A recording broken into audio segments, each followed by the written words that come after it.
In the Lakota perspective, we all are created from the same original 4 elements in the universe. And that makes us all relatives. That's why we choose this word, Mitakuye, which means relations, relatives.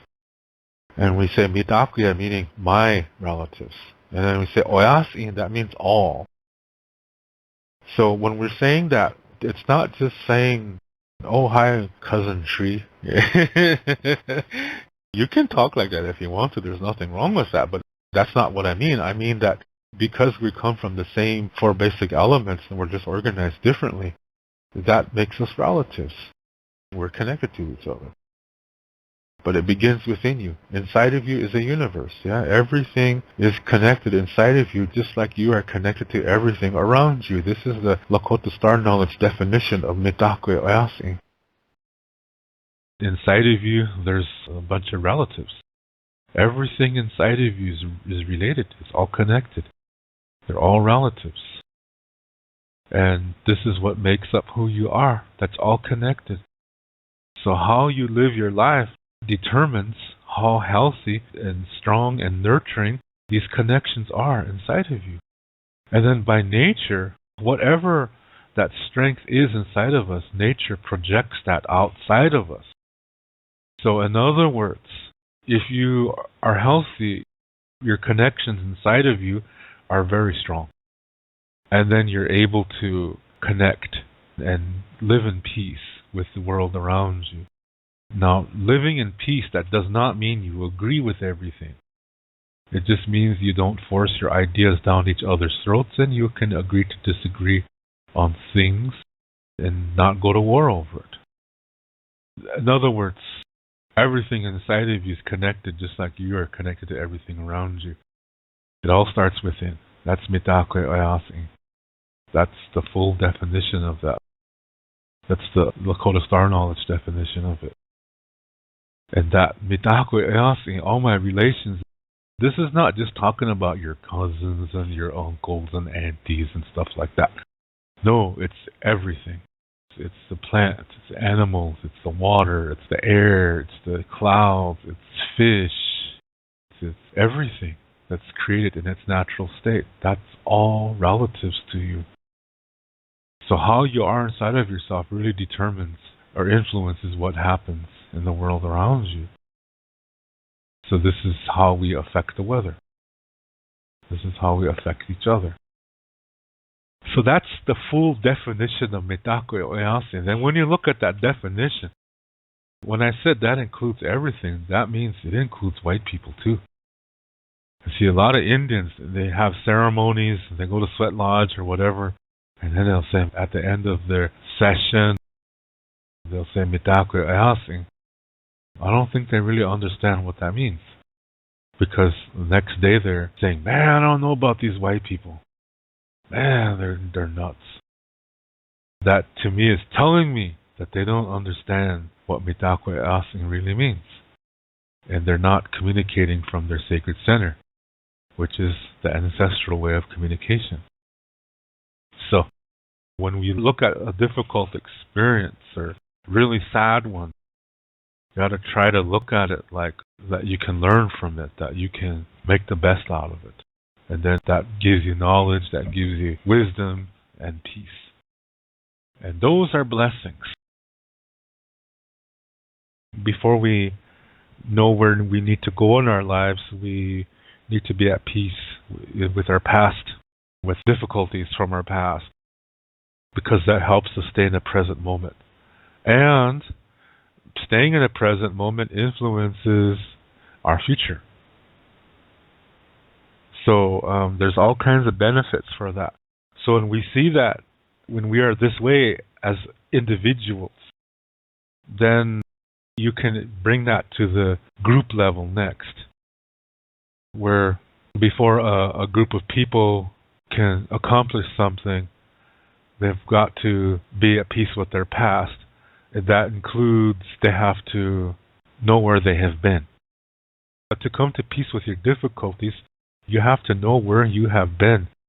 Meaning you have to own all the decisions that you made in the past, even if they didn't turn out right. You still have to own that. That's yours. You have to say, yes, I made that decision, and it failed, but I still learned from it, and it got me someplace good still. As long as you can do that, then you're staying in the present moment. So when a group of people can do this, they look at their past and they say, yeah, okay, this is what happened to us. We were wronged. We were taken advantage of. We were pushed around, but we learned from it. We learned where we needed to be stronger, healthier. We learned where we had holes, so to speak. And so we found out where the holes were in our vehicle. And so by learning from this, we were able to fill those holes, to patch them up.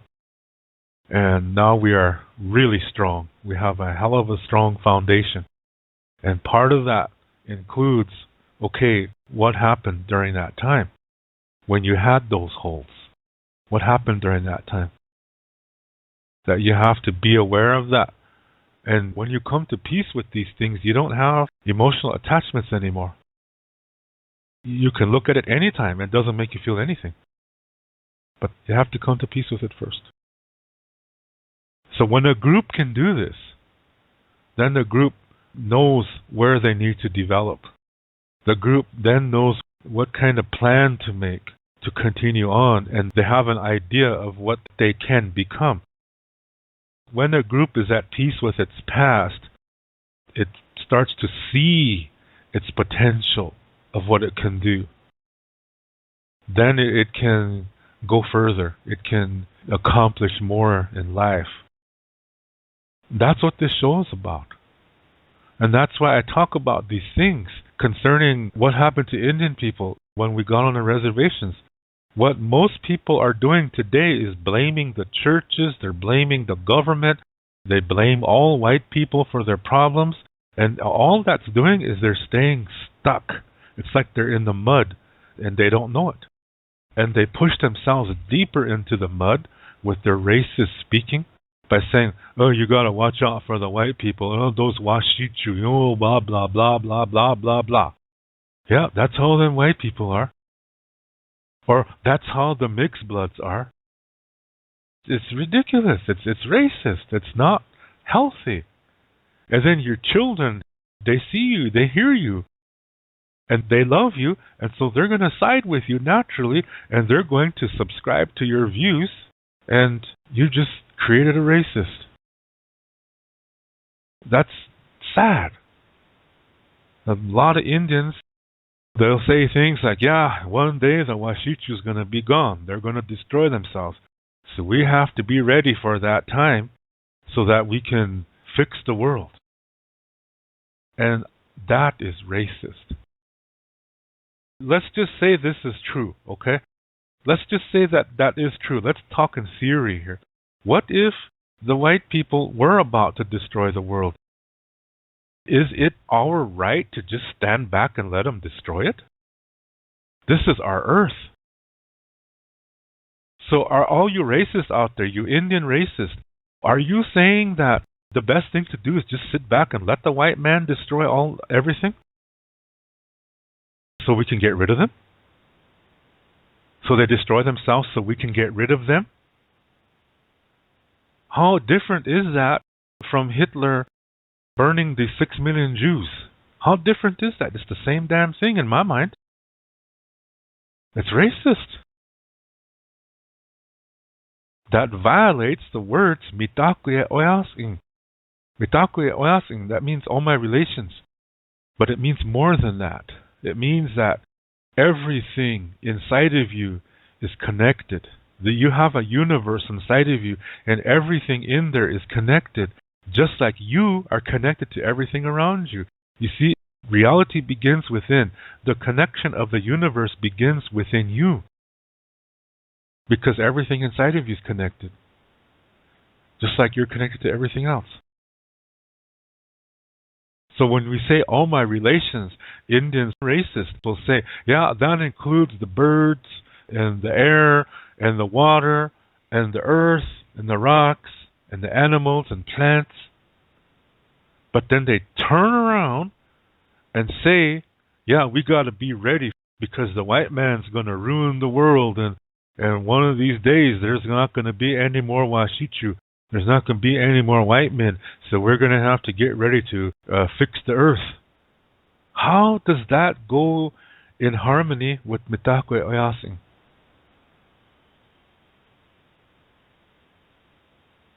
It doesn't.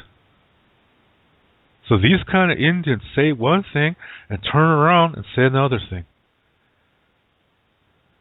That's double-faced. They're anung-ite. Two-faced people. Oyate unung-ite. Two-faced nation. When you talk like that, they'll say among themselves, yeah, my relatives the trees, my relatives the deer, my relatives the fish. And then they turn around and say, yeah, the white people are going to destroy the earth, so we're waiting for them to destroy themselves so we can fix the earth. How does that go hand in hand with Mitakuye Oyasi'in thinking like that? So what they're really saying is they're related to everything except white people. How can that be? How is that possible?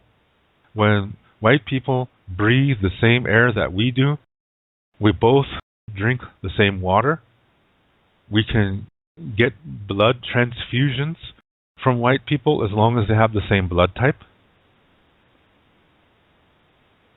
The Lakota guy loses his arm, he can get another arm even from a white guy, so one of his arms is Indian, the other one's white. But it works. He now has a hand. He can use it. Alright, sounds Frankenstein, but it does work. That's showing you we're the same species. So when you say Mitakuye Oyasi'in, that includes white people. Because they're humans too. And when Indians say, yeah, the white man, he's like a little kid. He's pouting and spoiled. How can you say that when there's Indians killing each other and going to prison for it? Is that perfection? If Indians are so good, how come a whole bunch of us are in prison for killing each other, for raping our own relatives? We're not perfect. See what I'm saying? So when you're talking about Mitakuye Oyasi'in, this includes everybody. And we are not above others. We never were, and we never will be. Nobody is. So the whole point here is that when you're Indian and you're looking at what happened to us as a collective group, our boarding school experience and the reservation experience, the Christianization and all that, and you're looking at that, if you just turn around and blame them and that's all you do, you're not rising. You threw yourself in the mud, and every time you talk your racist shit, you're pushing yourself further. You're pushing yourself deeper, deeper and deeper and deeper into that mud.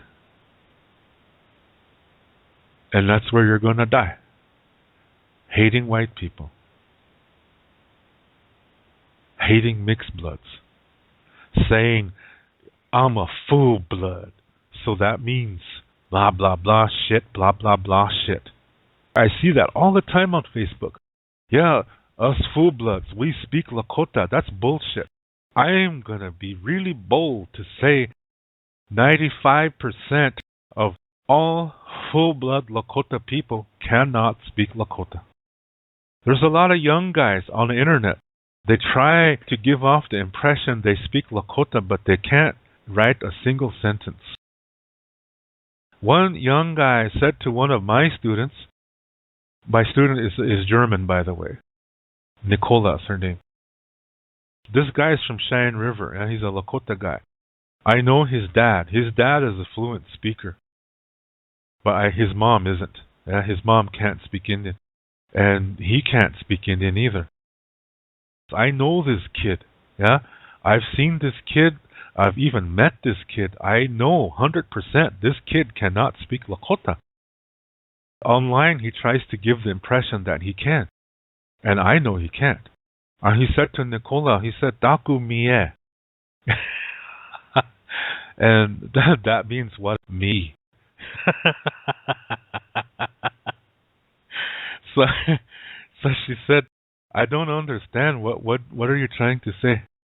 So he said to her, I said, how are you?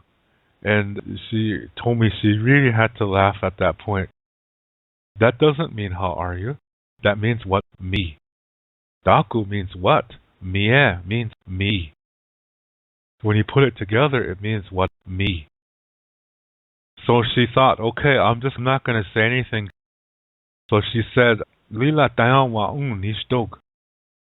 Wait a minute, he said. See, this is where you're speaking from your culture and I'm speaking from my culture, and this is where we have a difference, he said. And I'm like, what does that have to do with that? She said, I'm doing really good. How about you? That's what she said. And then he started to say, well, you must be using that European method. He said, do you know that Albert Whitehead method? That's what I use. He said. And she said, yeah, I'm using it right now. So he was like, well, it's because of the culture that you're saying things from your culture, he said. And she said, oh, okay, she said. She just let it go. Because as a European girl, she didn't want to say, geez, you're Lakota, you can't even speak Lakota. She didn't want him to feel bad about that, so she just let it go. And then she told me about it, and she sent me the discussion, and I saw it. This is how a lot of these young Lakota guys are. They cannot speak Indian, but they try to give people the impression that they can. And this is that mentality that I'm talking about, that's on the reservation, that they don't really know anything. But they give off the impression that they're all experts. So this is why I'm saying that, to be careful. And for Indians, like I said, we can't just be sitting in the mud blaming the white man for our problems, because not all white people created these problems that we have. We created a lot of them ourselves. So we have to start taking responsibility for ourselves. What are we going to do about it? Blaming the white man, that doesn't fix anything. It just pushes us deeper into hatred. We live with hatred in our heart. It increases more and more. The more that you hate somebody just because of the color of your skin, you're actually killing yourself when you talk like that. And not all white people are the same.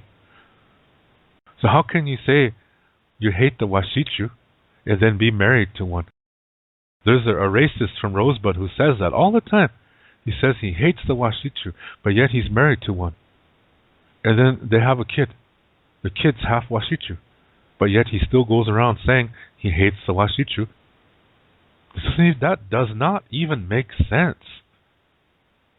That's how racists are. They don't make sense. Yeah, those guys come up with some of the silliest things. When we talk like that and think like that, we trap ourselves. And when we do that, and people around us start doing it too, we're killing our nation. And we're not looking at the root of the problem. The root of the problem is not white people. It's the way of thinking. That we have to change that. So what needs to happen is that we need to look at that past, and we got to come to peace with it. As long as we blame the churches, as long as we blame the white man, we're never going to come to peace with that past. And that also means we're never going to accomplish anything good in our lives, for our tribes. We're never going to accomplish anything good if we continue to blame the white man and churches for everything. When I talk about these things, it's not to blame. It's not to get mad. It's to learn about it and then learn from it and then come to peace with it. Because it happened. If we don't do that, then we go into denial. That's important. That's really, really important, to learn how to handle difficulties. We have to come to peace with that past. We have to learn this past and then come to peace with it. I'm going to repeat that as many times as I can. And like I said, if that can happen, then we have a future. So I do come down pretty damn hard on Indian races because they're the ones that are killing our nation. And they say things like Indian power, red power, native pride, native women are the best. Bullshit. The best does not belong to any race. It's how a person lives their lives. It has nothing to do with their skin color. A lot of the problems we could fix by changing the way we think.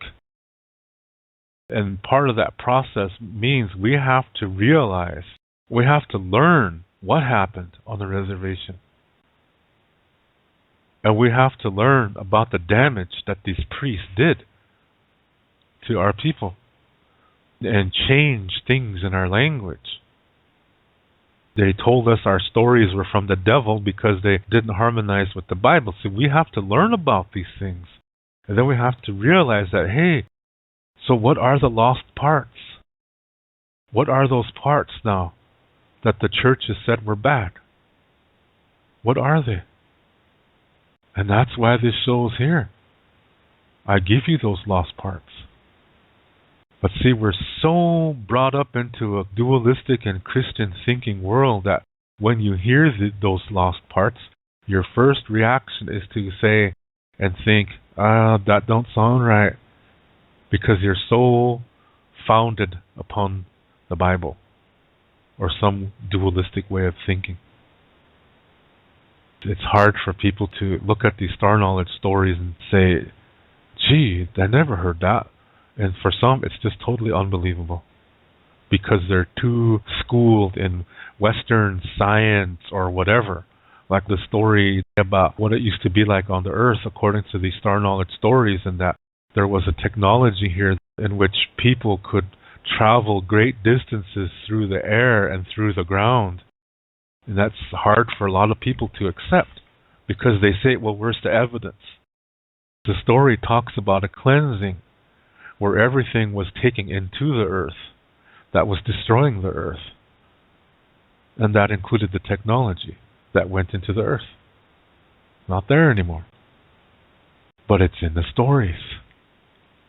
So back in the early 1900s, when the priests are coming on the reservation and they learn the star knowledge story, talking about a time at the beginning of the earth where we could go through the air and through the ground and travel at great distances, at great speeds, the churches are saying that's impossible. How could the Indians have been more civilized than us? We are God's people. So they don't want us to know that.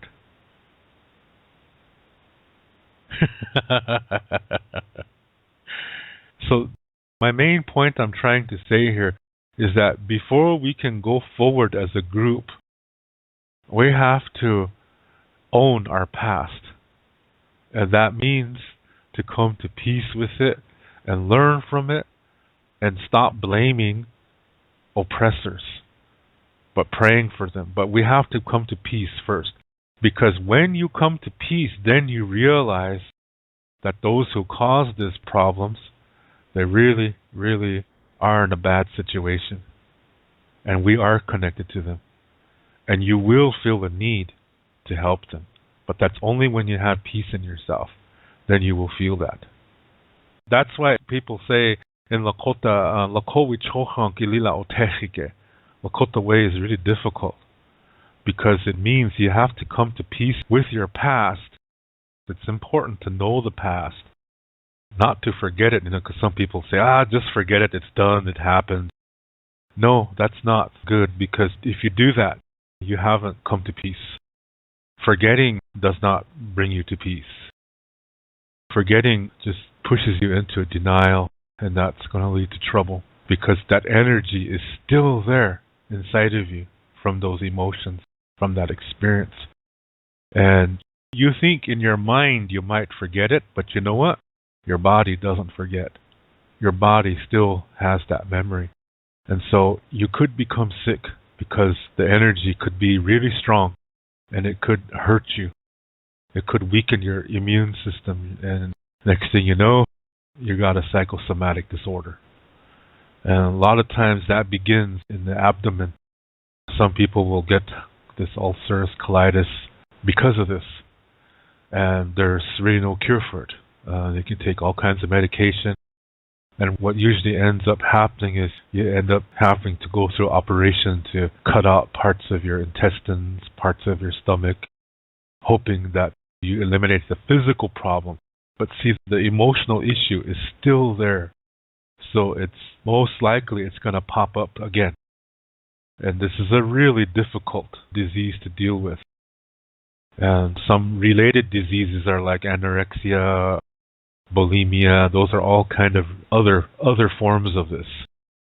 That's what happens when you think you forgot. When you think that, just forget it and it'll go away. No, it won't. It will not go away. It's really, really important to look at that past and learn it. And in the beginning, it's going to be emotional. But as soon as you put your mind into a pattern of, okay, what can I learn from it? How can I make the best of the consequences from that? And as soon as you start thinking like that, that thinking neutralizes that emotion. And it leaves your body. It's not in your body anymore. So now you're coming to peace with it. So later on, when you look at this experience, it doesn't bother you anymore. It's done. It's over. So now you don't feel hatred. Like say the experience was because of something that happened to you. You don't feel hatred for that person who hurt you anymore. But you really feel sorry for them because they still have to deal with it. Because remember, in communication, that's the things that you do, but it's also how you do them. It's how you say things. So the person who hurt you, see, the energy, you got rid of it because you came to peace with it. But it still returns back to that person no matter what. Let me say that again. When a person hurts you, it causes you to feel a certain emotion. But the energy that they use to hurt you, that does not stay in you. Okay? Your pain is a reaction to that. And you just have to deal with it right away. Don't hide from it. And come to peace with it. Then you let it go. It'll go.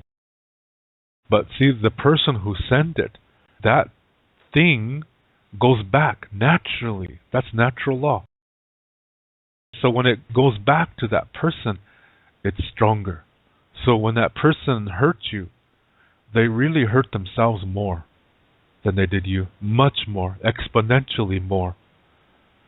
And they know it, and they try to deny it by hurting others. They continue to bully. They continue to abuse.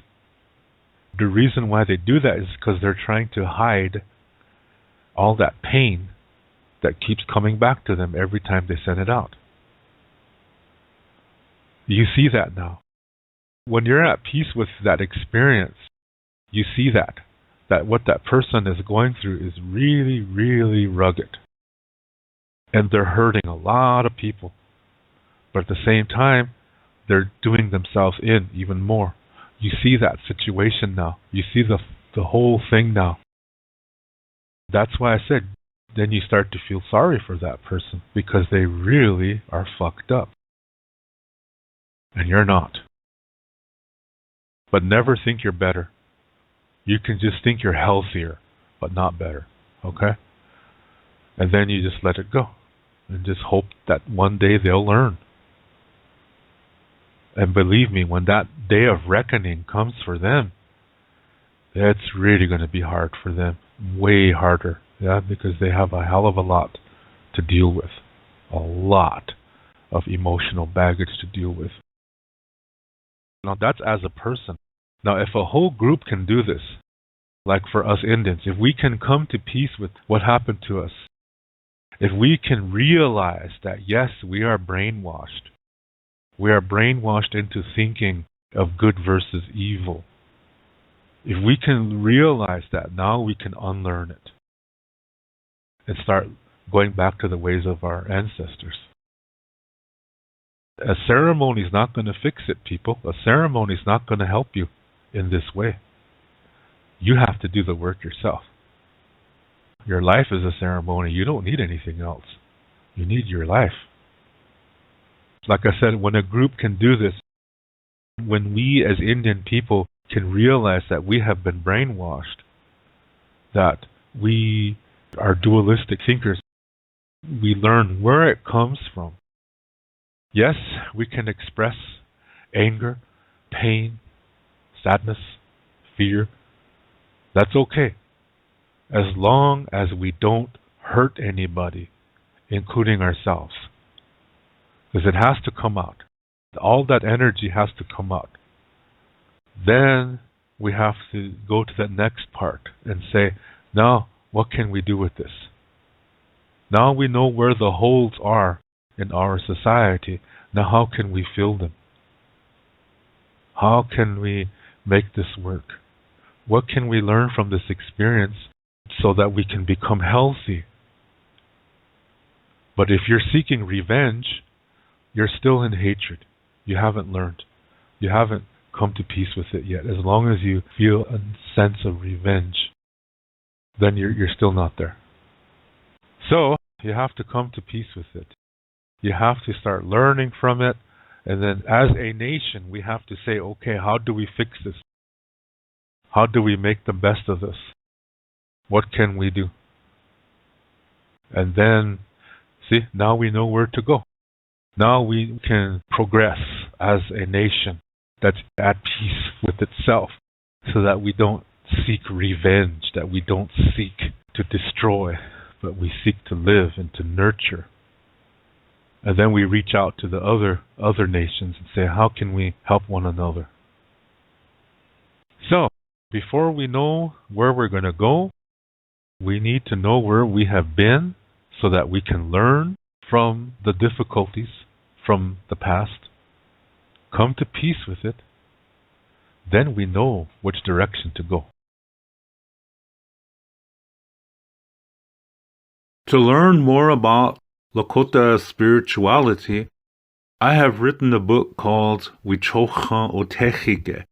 This book also includes Lakota star knowledge information. All the videos that I make, which are about Lakota spirituality, Lakota star knowledge, and cultural information, are based on this book. This book costs 99 American dollars, and this price includes the shipping cost as well as a tracking number. And to learn more about Lakota language, I have written a Lakota language book called Shonte Etan Owoglake, Speaking from the Heart. And all my Lakota language videos are based on this book. This book cost 119 American dollars, and this price includes the shipping cost as well as a tracking number. I also teach online, and I give spiritual consultations as well. The price for these sessions are 35 American dollars an hour. If you are interested in any of my services and products, you can send payment via PayPal to my email address, which is hehaka7@yahoo.com. That's HEHAKA,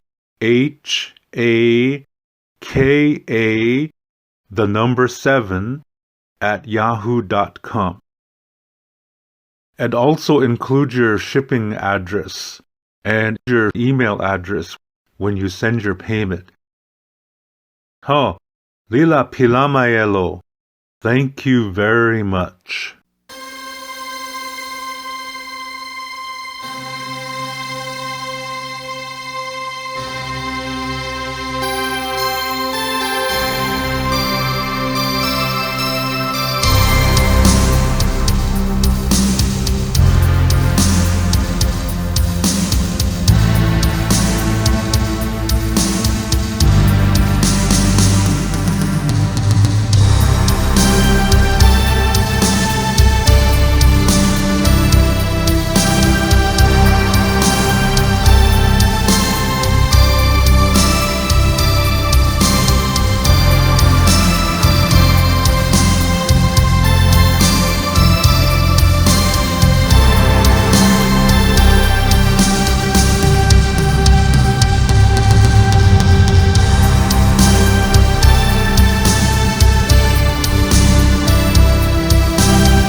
Namachbiata hetanwahi. Namakha ochlate hetanwahi. Malakhota cha ohini waniktelo. Ho hechetuelo.